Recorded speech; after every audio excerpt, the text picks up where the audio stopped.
एक गांव में एक छोटा सा बच्चा था।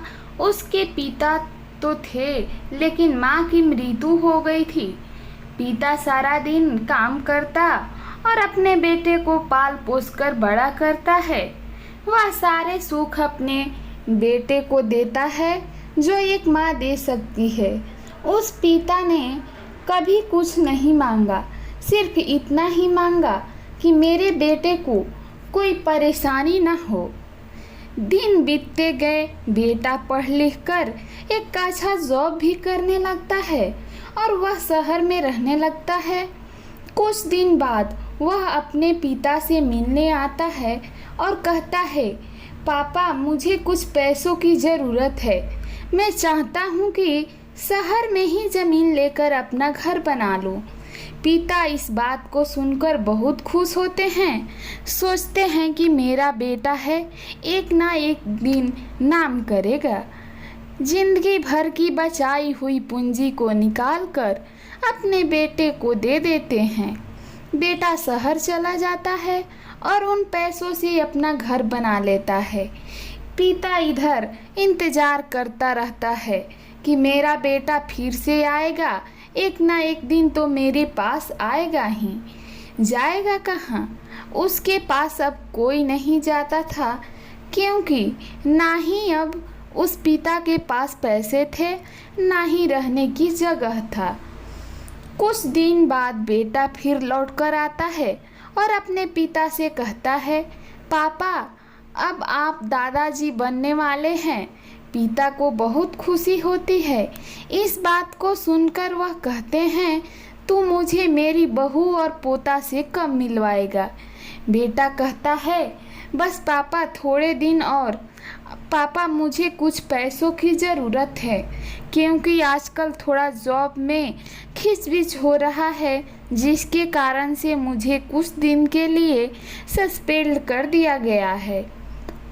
पिता के पास कुछ नहीं रहता है देने के लिए, लेकिन फिर भी कहता है, अच्छा बेटा तू रुक, मैं अभी आया कुछ पैसों का बंदोबस्त करके।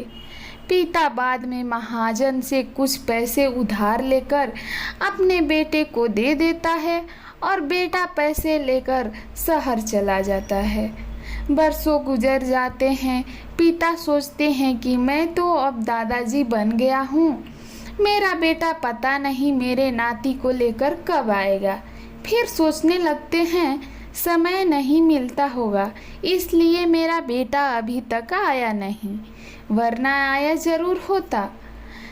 तब तक महाजन 2-3 आदमी को लेकर उस पिता के घर पर आता है और कहता है कि आपके वादे के मुताबिक मैं पूरे 3 महीने बाद आया हूँ, आपने पैसे ले जाने।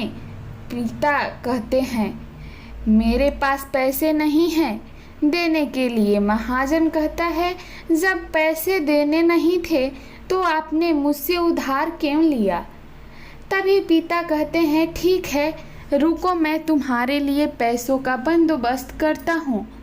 और वहाँ के नज़दीक अस्पताल में चले जाते हैं।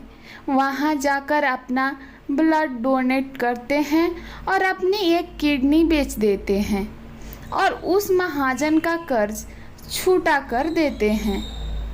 किडनी बेचने के बाद उनकी स्थिति और भी खराब हो जाती है और वह उस राह में जी रहे होते हैं कि मेरा बेटा एक दिन आएगा ज़रूर। इस आस में जीते जीते एक दिन पिता की मृत्यु हो गई, परंतु उस बेटे को अपने पिता को आग देना भी नसीब में नहीं हुआ। दोस्तों, एक पिता की दर्द भरी कहानी। हिंदी कहानी को सुनने के लिए धन्यवाद। आपको ये कहानी कैसी लगी नीचे कमेंट करके हमें ज़रूर बताएं। अगर आपको ये कहानी पसंद आई हो तो अपने दोस्तों के साथ ज़रूर शेयर करें और ऐसे ही प्यारी कहानियाँ सुनने के लिए हमारे YouTube चैनल से जुड़ें।